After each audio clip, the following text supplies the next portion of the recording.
I'm back after a year, just busy with work and various other things. Hopefully, I'll be back for the foreseeable future. I've got a couple of other projects in the works, a couple movie reviews, and other things like that.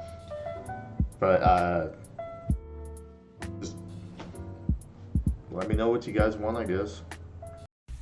When you got a sweet tooth, you just gotta hit the 3.99 synonym rolls. I mean, synonym. I went to the movie theater last night and I watched Resident Evil Welcome to Raccoon City, the newest reboot for the Resident Evil franchise movies. And overall, I would say it's decent. It's decent if you're a newcomer to the franchise, a newcomer to the series, but I definitely wouldn't recommend watching it as your very first introduction.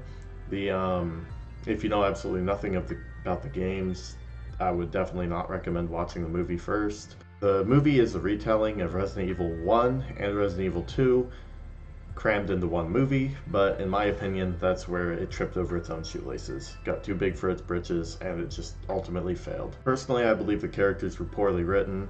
They didn't match their in-game personalities at all. Like, for example, Leon was just an idiot walking around, no common sense whatsoever. Jill was a trigger-happy gun freak.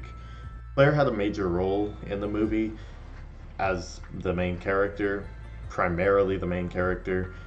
Chris, Wesker, they didn't really have big roles other than plot development devices. However, I'll give credit to the movie for its set design and sound, and the zombies were about the only redeeming quality of this movie. The Spencer Mansion, the location of Resident Evil 1, looked really good. It was beautiful. It really gave off that creepy house in the middle of the woods vibe. And the Raccoon City police station looked phenomenal. It really matched the game, but it wasn't used for more than, I'd say, 20 minutes out of the whole hour and 47-minute runtime.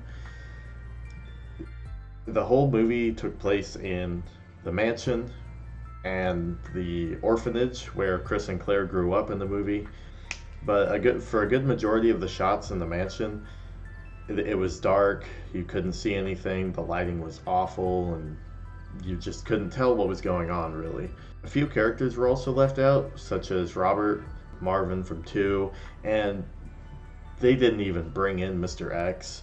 They referenced him as a head in a jar in Dr. Birkin's office, and one of the set designers posted a couple pictures of close-up shots of the head, and they're also giving people their eyeballs.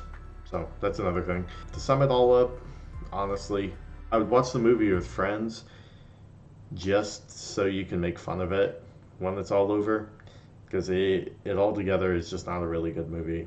But again, I will give them credit for set design and sound design, which is why I'll give the movie a 3 out of 10. But thank you for watching.